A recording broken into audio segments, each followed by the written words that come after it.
You were on the verge of walking away, telling yourself that it was over, that this connection had lost its meaning, its place in your life, its future. But deep down, something inside you is holding on, an almost invisible pull, as if your heart refuses to release it despite everything else. What if this isn't just your emotions playing tricks on you? What if it's Allah's whisper to you, saying, "Not yet. This person still matters. Don't let them go."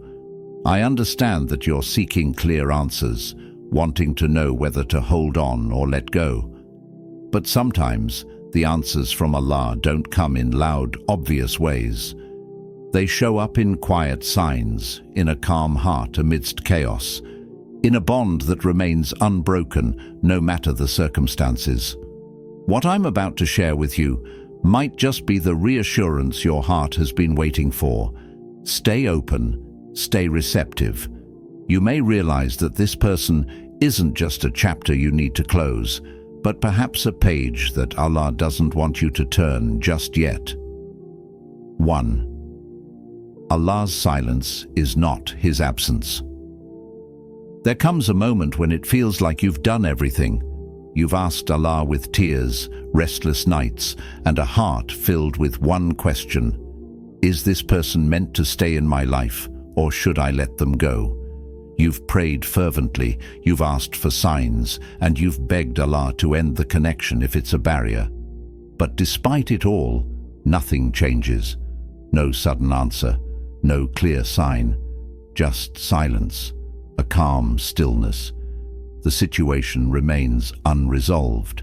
It's easy to interpret this silence as an absence, as if Allah hasn't heard you, or as though your prayers have been lost somewhere in the vastness of the sky. But here's the truth you must hold on to. Allah's silence doesn't mean indifference. Sometimes silence is the most profound response, wrapped in divine wisdom. When nothing changes, it's not because Allah is ignoring you. It could be that He's working on your heart, on your patience, Sabr, on your perspective, and perhaps He's also working on the heart of the person you're about to let go. Some bonds don't break easily because they're not meant to be severed quickly. They have a higher purpose, a divine mission, a mission not of destruction, but of growth. Allah, in His infinite wisdom, sometimes keeps two people connected, not because they are ready for each other, but because they need to grow through the bond. This connection, no matter how fragile, becomes a lesson for the heart, a lesson for faith. And you may want an answer, you may want clarity, you may want to decide whether to stay or leave, but Allah, He's trying to elevate you. He didn't place you in this state of waiting to punish you. Perhaps He's guiding you to grow closer to Him. Each day that you ask yourself whether to hold on or let go, you're turning back to Him. You're purifying your intentions, and that's part of the process. So pay attention. Look carefully. You will notice that despite the confusion, despite the distance, this person is still there. The connection isn't gone. The silence may be present, but it's not the same as erasure. And that's not something insignificant. What Allah removes, He removes clearly and decisively. But what He allows to remain, it still serves a purpose. Perhaps Allah is teaching you to love with wisdom, not passion, to hold on with faith, not just desire. Maybe He's inviting you to look beyond the visible and feel what your soul knows, that the story isn't finished yet. When one soul clings to another in balance, despite everything, it's no coincidence. So don't confuse Allah's silence with His absence. Don't believe that His calm means He's forgotten you. He may be quietly crafting a chapter that you wouldn't have dared to imagine. And with that, He says, without words but with immense power, not yet, hold on. 2. Divine decree isn't always immediate. You want a clear answer now. You want to know, do I continue? Do I give up? Is this person part of my destiny or not? But that's not how Allah's decree works. In Islam, silence doesn't mean indifference. Delay doesn't mean rejection. There are things Allah keeps pending, not to punish you, but to prepare you. Sometimes it's not the person who isn't ready, it's you, or maybe your two souls that time still has to sculpt before they can unite without breaking. You must know one thing: Allah never deprives you without wisdom, and He never leaves you hoping in a vacuum. When you continue to think of this person in the stillness of the night, when you make constant supplications, when you sincerely ask for signs, it's not obsession. It's perhaps an invisible thread that God hasn't yet cut, because if He wanted to sever this connection, He would have done so brutally, definitively. But if this person is still there, in your life, in your heart, in your emotional landscape, it's because the book isn't closed yet. And be careful, this doesn't mean persisting. This doesn't mean losing yourself in the other or forgetting yourself, but it does mean don't turn the page until Allah has turned it for you.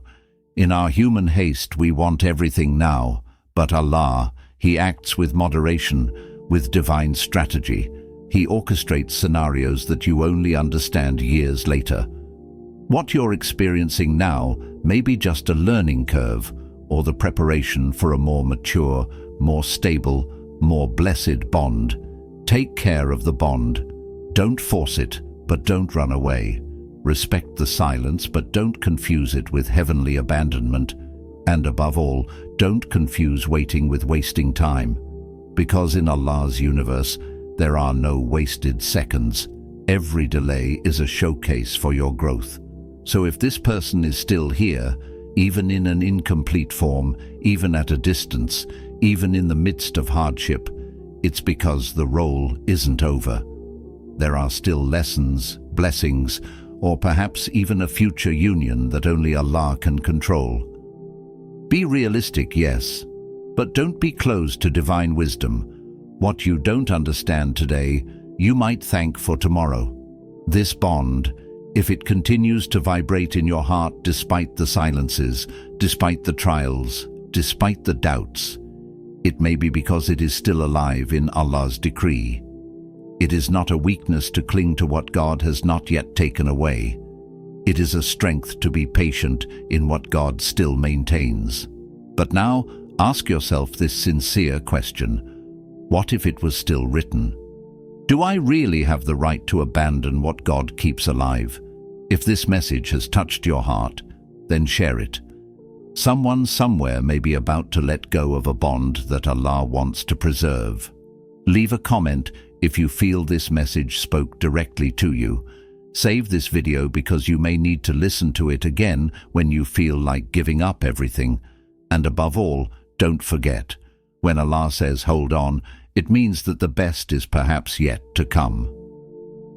3. The significance of bonds that Allah keeps intact.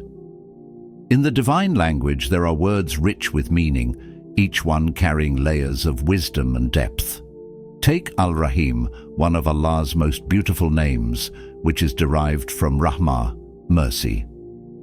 What many may overlook, however, is that Al-Rahim shares its root with the word for the womb, a sacred space where life begins, where connections are first formed, and where love is established before we even draw our first breath. It's no accident that Allah chose this name to embody a mercy that's intimate, profound, and enduring, the kind that silently protects, the kind that links souls together in ways we cannot always understand. And then there's you, looking at the bond you share with someone and wondering, doubting. You question whether it's just a passing attachment, a fleeting illusion of your heart, or a mirage of your desires. But pause and reflect for a moment. If this connection remains despite the distance, despite the silence, despite the misunderstandings, perhaps it's not just your heart that's holding on. Perhaps it's Al-Rahim himself, the one who quietly maintains the invisible thread between you and this person. Allah is the one who binds hearts together, not just the hearts of lovers, but the hearts of those meant to walk a shared path, hearts destined to heal together, to purify together, and to strengthen one another. And when Allah unites, He does so with divine precision. It's not random. It's not just emotional compatibility. It's a connection that's woven with wisdom and purpose. Sometimes Allah takes people away from your life quickly and definitively, without ambiguity, without a second glance. But then there are those whom He allows to remain, even if they're far away, even if they're not actively present, even if the bond feels delicate. And despite your prayers to forget, despite your attempts to move on, there's still something within you that won't let go. You wonder, why are they still there? Why does this bond not fade, even after everything? Perhaps it's because the story isn't finished yet. Perhaps the connection is still nourished by Allah's mercy. This bond doesn't destroy you, it doesn't hold you back, but it stays quietly, like a soft light that never fully goes out. This is the subtlety of divine decree. There are attachments that Allah removes forcefully, those that are toxic, those that are meant to be severed for your own good. But then there are the gentle, balanced connections, ones that Allah leaves untouched, not to confuse you, but to show you that some bonds are there to elevate you. When a connection persists, despite time and separation, when your heart returns to this person not in desperation but in peace, then ask yourself, could it be Allah, Al-Rahim, who is protecting this bond in ways I cannot see? Could it be that Allah, in His infinite kindness, is asking me to wait just a little longer, because this person still has a role to play in my journey? Even separations have purpose. They don't always mark an end. Sometimes they are part of a purification process, a time for realignment, a strengthening of what's meant to endure. And when the connection remains, despite breaks and distance, perhaps it's not something you've created, but something Allah has allowed to continue, something He sees in a way you cannot. This kind of bond is not something to sever lightly, because some bonds are protected by Allah, not because they're perfect, but because they are sincere. 4. Recognize the subtle signs. You stand there on the verge of a decision, between the desire to let go and the intuition to hold on a little longer.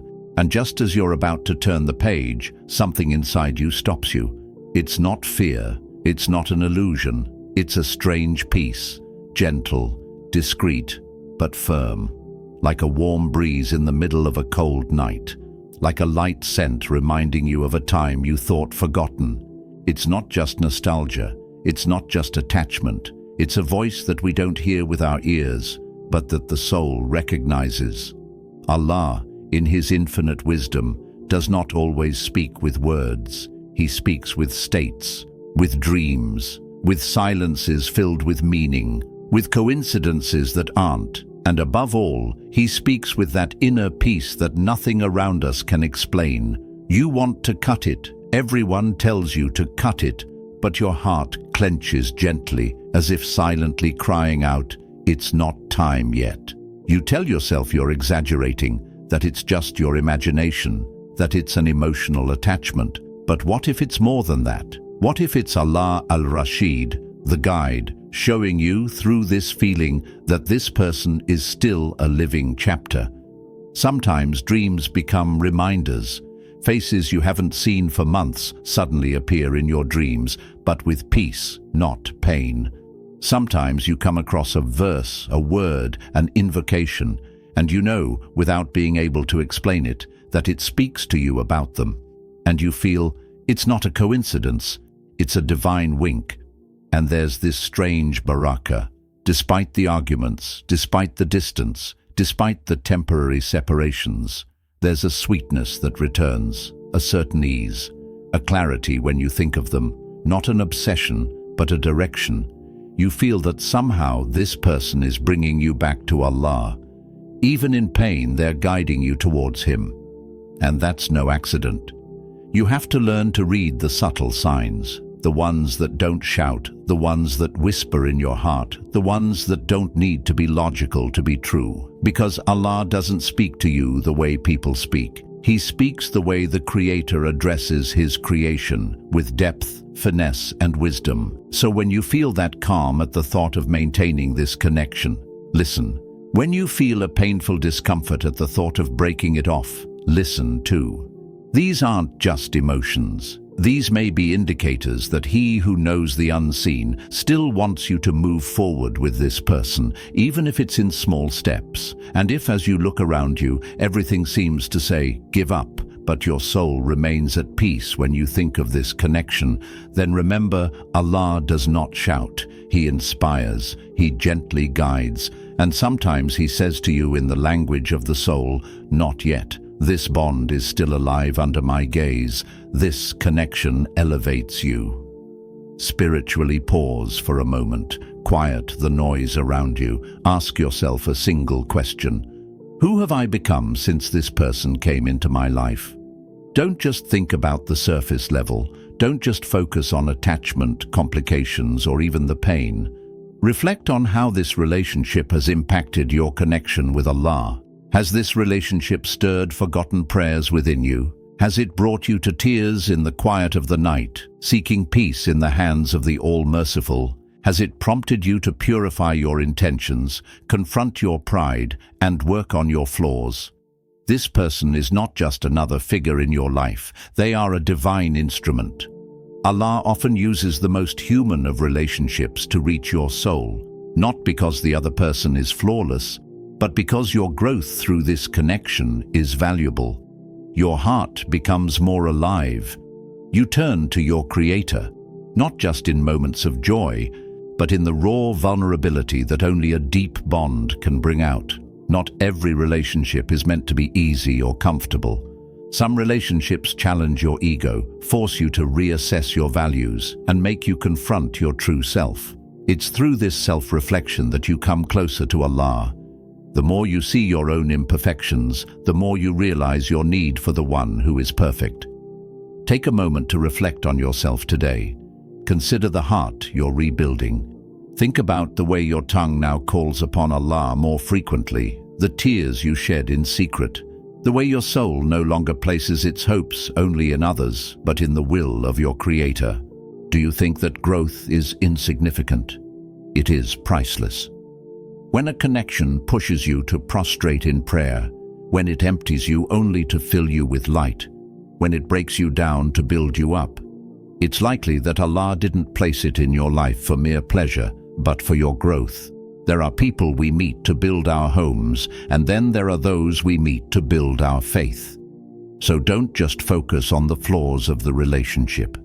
Pay attention to what this bond has revealed about you, your patience, your sincerity, your return to Allah, your struggle against your desires, your commitment to what is lawful. If this person has drawn you closer to your Lord, even if only indirectly, then this relationship is not a loss. Perhaps it's not the right time to walk away, not because you can't live without them, but because you've never felt more spiritually alive than you do with this bond in your life. In a world that often encourages selfishness, forgetfulness of Allah, and superficial connections, if a relationship pulls you closer to servitude, to the gentle mercy of your Lord, to a reverent fear of Him, then it's a bond worth preserving, honoring, and cherishing.